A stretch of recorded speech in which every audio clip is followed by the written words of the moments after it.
En este último vídeo de la lección 1 vamos a hablar de la unificación y de los comienzos del dinástico.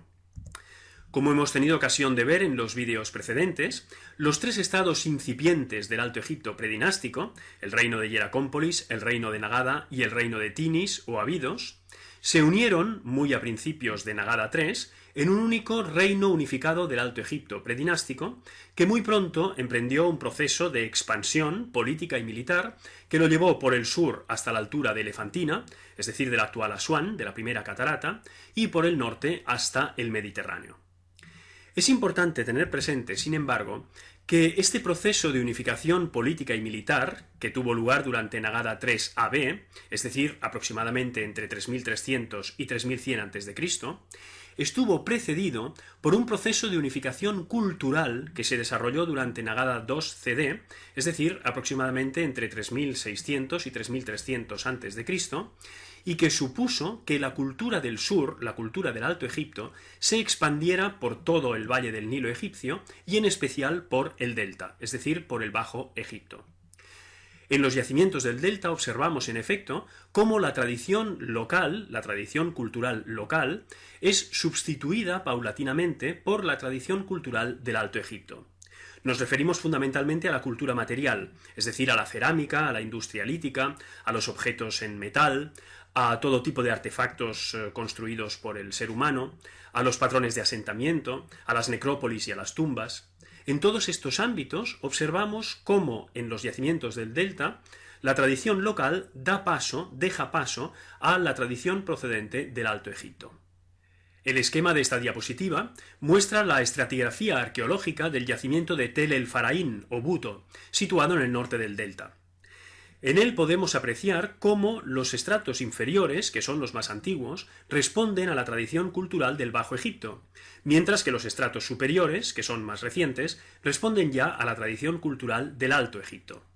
En medio, entre unos y otros, tenemos un estrato de transición, cuya cultura material comporta elementos tanto de la tradición del Bajo Egipto como de la tradición del Alto Egipto. La cuestión es que a finales de Nagada II, todo el valle del Nilo egipcio está unificado culturalmente, bajo la cultura del Alto Egipto, la cultura de Nagada.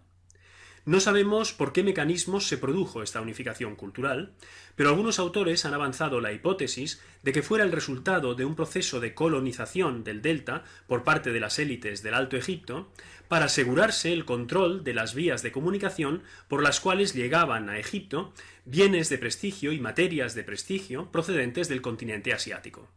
Como decimos, durante Nagada III, los reyes de Abidos, es decir, del reino del Alto Egipto, llevan a cabo la unificación política y militar de las dos tierras. Datan de este periodo toda una serie de documentos iconográficos que conocemos con el nombre de documentos de la unificación, que son testimonio elocuente de este proceso.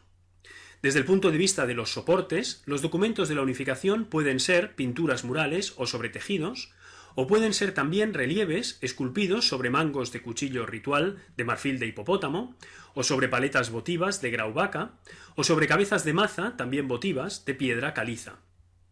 Originalmente, las paletas sirven para la mezcla de cosméticos, y las cabezas de maza son, como sabemos, armas. En este momento, sin embargo, tanto unas como otras aumentan de tamaño, se cubren de iconografía y se convierten en objetos votivos. En las fotografías de la parte inferior de esta diapositiva podéis ver 4 de estos tipos de documentos. A la izquierda, una pintura mural, a continuación un mango de cuchillo, y en tercer y cuarto lugar, una paleta y una cabeza de maza. Por lo que se refiere a la iconografía de los documentos de la unificación, es el vehículo de expresión de la ideología de la monarquía faraónica naciente, y de ahí su gran importancia para el estudio de este periodo y de la formación de la monarquía faraónica histórica. En cuanto a la procedencia, algunos documentos de la unificación han sido adquiridos en el mercado de antigüedades, como el cuchillo de Jebel el Arak o la paleta de la caza. Otros, en cambio, proceden directamente de yacimientos arqueológicos, tumbas o recintos de culto. El más significativo de estos yacimientos es el Main Deposit de Hieracómpolis. Se trata de un depósito de objetos votivos de finales del predinástico y de las primeras dos dinastías, que los arqueólogos excavaron en el recinto del templo de la Hieracómpolis histórica. De él proceden objetos tan emblemáticos como por ejemplo la paleta de Narmer o las cabezas de maza, de escorpión y de Narmer. Los temas de la iconografía de los documentos de la unificación son básicamente 4: la guerra y el dominio, la caza, el ritual regio y la dialéctica orden-caos. Es precisamente a través de estos temas que se expresa la ideología faraónica naciente. Conozcamos algunos de estos documentos de la unificación. Estos que veis aquí son los frescos pintados en los muros de la llamada tumba 100 de Hieracómpolis, fechada muy a finales de Nagada II CD, es decir, algo antes de 3300 a.C.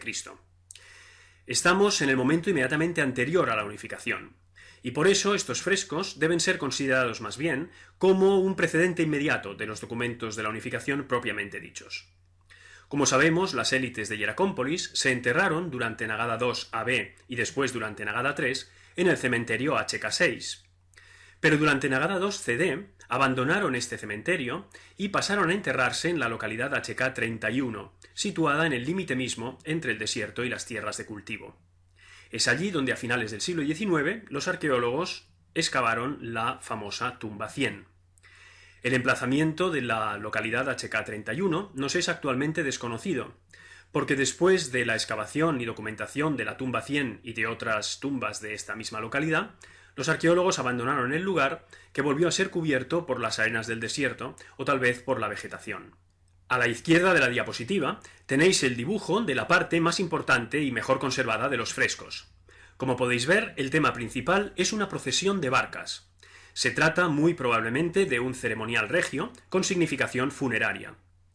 Alrededor del tema principal tenemos una serie de motivos secundarios asociados a la caza, a la guerra y al dominio, los más importantes de los cuales os los he reproducido, ampliados, a la derecha y por debajo de la imagen general.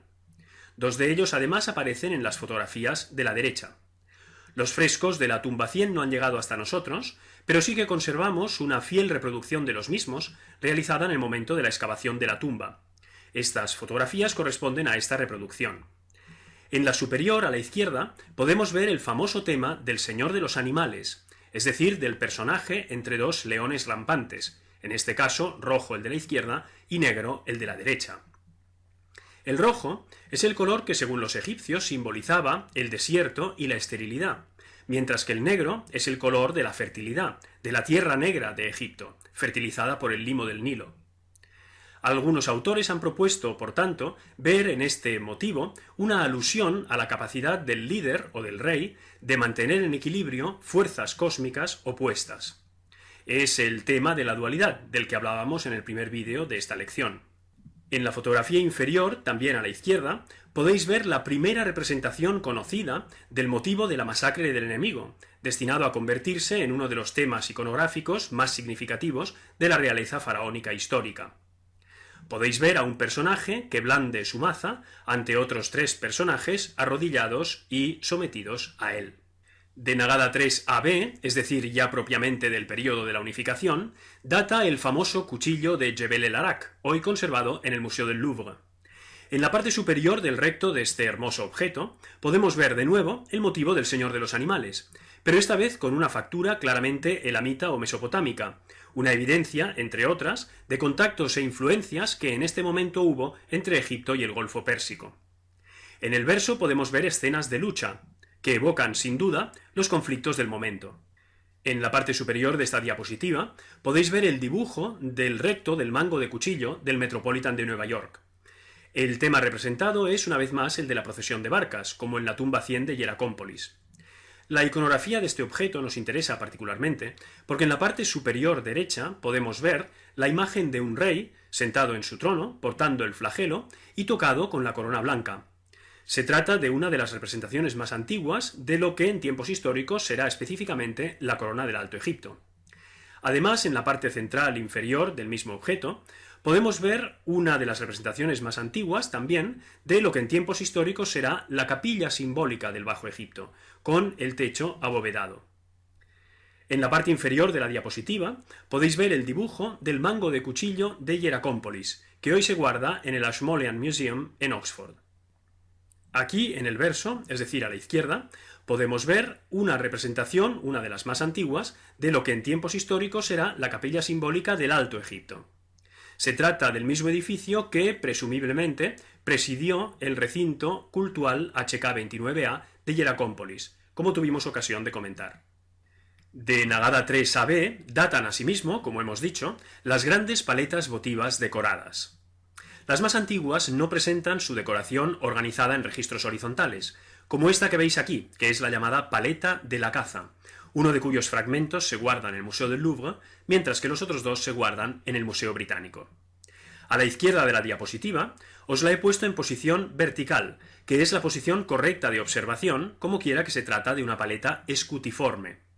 En la parte inferior de la diapositiva, en cambio, os la he puesto ampliada y en posición horizontal, para que podáis apreciar mejor la hilera izquierda de cazadores, que en este caso es la superior.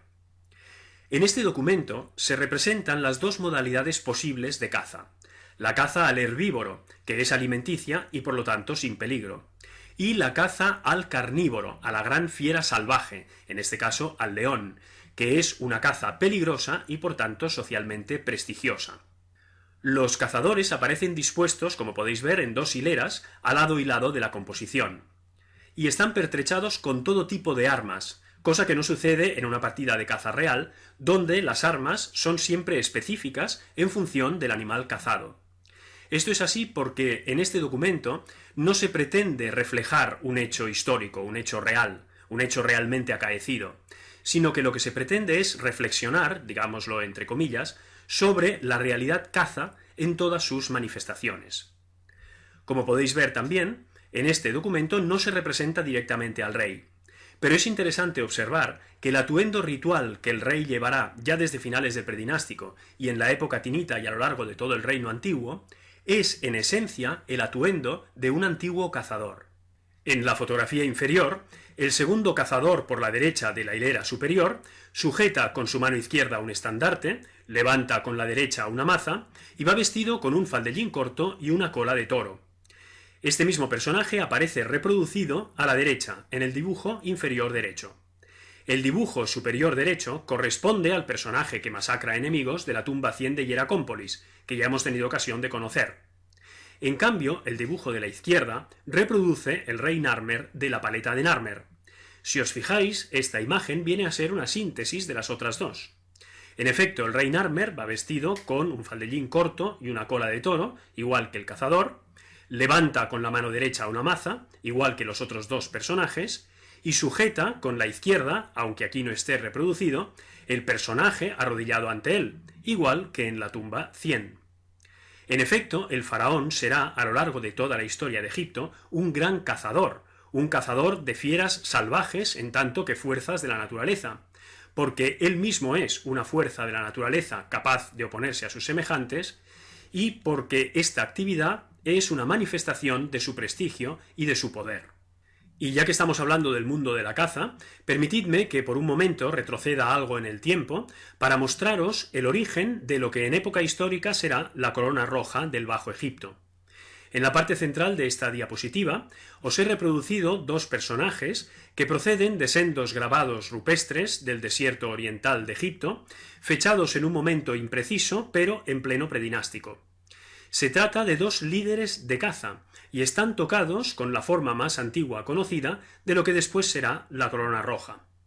A la izquierda de la diapositiva podéis ver la fotografía y el dibujo de un fragmento de cerámica fechado en Nagada 1, en cuya superficie aparece en relieve una representación de este mismo tocado. Como podéis ver, pues, tanto la corona roja como la corona blanca, que veíamos en un mango de cuchillo en una diapositiva anterior, son símbolos originarios del Alto Egipto que en el momento de la constitución del Estado dual histórico, como sucedió con otros muchos símbolos, como las dos capillas de que hablábamos también anteriormente, fueron asignados, repartidos entre el Alto y el Bajo Egipto, justamente para que simbolizaran las dos mitades del nuevo Estado dual. Volviendo a los documentos de la unificación, aquí tenéis tres paletas fragmentarias que ya tuvimos ocasión de mencionar cuando hablábamos de Hieracómpolis. Los dos fragmentos de la izquierda corresponden a la llamada paleta del león o del campo de batalla, o también de los buitres, debido a la decoración de la parte inferior del recto, que es la que podéis ver aquí. Los dos fragmentos se guardan hoy en el Museo Británico y en el Ashmolean de Oxford. El fragmento central corresponde a la llamada paleta del toro, por razones obvias, y hoy se guarda en el Museo del Louvre. El fragmento de la derecha corresponde a la llamada paleta de las ciudades, también por razones evidentes, y hoy se guarda en el Museo del Cairo. Esta última paleta presentaba ya su decoración distribuida, organizada en amplios registros horizontales, como podéis ver por la línea de separación de registros en la parte superior derecha. En estas tres paletas el rey aparece representado, pero no en forma humana, sino en forma animal. A la izquierda como un león que devora enemigos, en el centro como un toro que embiste un enemigo, y a la derecha como una serie de animales, un halcón, un león, un escorpión, que destruyen fortalezas o bien que fundan ciudades, según algunos autores. En efecto, además de ser un gran cazador, como ya hemos visto, el rey se identifica con las fieras salvajes, en tanto que fuerzas de la naturaleza, en virtud de ser él mismo una fuerza de la naturaleza, como ya hemos tenido ocasión de decir. Pero sin duda el más importante de los documentos de la unificación es la famosa paleta de Narmer, que hoy se guarda en el Museo del Cairo y cuyo recto y verso podéis ver en esta diapositiva. En la paleta de Narmer la decoración se organiza en registros horizontales y el rey aparece representado 4 veces, 2 en forma humana y 2 en forma animal. En el registro superior de las 2 caras de la paleta tenemos representada a la diosa Bat al lado y lado del Serej con el nombre del rey, como ya tuvimos ocasión de ver cuando hablábamos de Hieracómpolis. En el recto de la paleta, que aquí tenéis reproducido a la izquierda, en el segundo registro, podemos ver al rey en forma humana presidiendo una procesión militar que se dirige hacia una serie de enemigos decapitados. En el registro inferior, en cambio, podemos ver al rey en forma de toro que embiste enemigos y destruye fortalezas. En el registro central, 2 serpopardos, es decir, 2 animales fantásticos, mitad felinos, mitad serpientes, de clara influencia mesopotámica, entrelazan sus cuellos formando el círculo que en las paletas más antiguas servía para la mezcla de cosméticos. En el verso de la paleta, que aquí tenéis reproducido a la derecha, en un amplio registro tenemos al rey representado en forma humana en el conocido motivo de la masacre del enemigo, que aquí recibe su forma canónica y definitiva. Además, también tenemos representado al rey en forma de un halcón que sujeta una personificación de la tierra del delta, de la tierra de los papiros, que se ven brotar inmediatamente por debajo del propio halcón. Este último motivo alude muy probablemente al dominio del rey sobre el Bajo Egipto, y por tanto al hecho de que la unificación de las 2 tierras estaría ya completada. En efecto, la paleta de Narmer, fechada alrededor de 3100 a.C., es considerada por los egiptólogos como el documento que señala el final del predinástico y el principio del dinástico, de la primera dinastía, de la cual Narmer sería el primer faraón.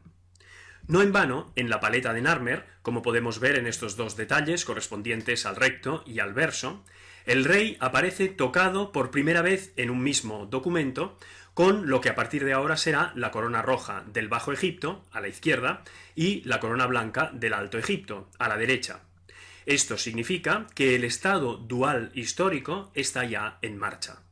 De Nagada III a B datan también, finalmente, las grandes cabezas de maza votivas decoradas, las más importantes de las cuales son la cabeza de maza de escorpión, que podéis ver en esta diapositiva, y la cabeza de maza de Narmer, que veremos en la siguiente. Las 2 se guardan hoy en el Ashmolean Museum, en Oxford, y proceden, como también la paleta de Narmer, del Main Deposit de Hieracómpolis. En ambas, la decoración se organiza en registros horizontales. En esta diapositiva podéis ver el dibujo y la fotografía de la parte conservada de la decoración de la cabeza de maza de escorpión. En ella, el rey aparece representado en forma humana, ataviado con el atuendo ritual, el faldellín corto y la cola de toro, tocado con la corona blanca y portando en la mano una azada. La escena corresponde muy probablemente a la fundación de un templo. En esta otra diapositiva podéis ver asimismo el dibujo y la fotografía de la cabeza de maza de Narmer. El rey aparece también representado en forma humana, sentado en su trono bajo un dosel y sobre un podio, portando en la mano el flagelo y tocado con la corona roja. La escena corresponde a un ceremonial del llamado Festival de Set, un gran ritual de rejuvenecimiento del rey y de regeneración del universo entero.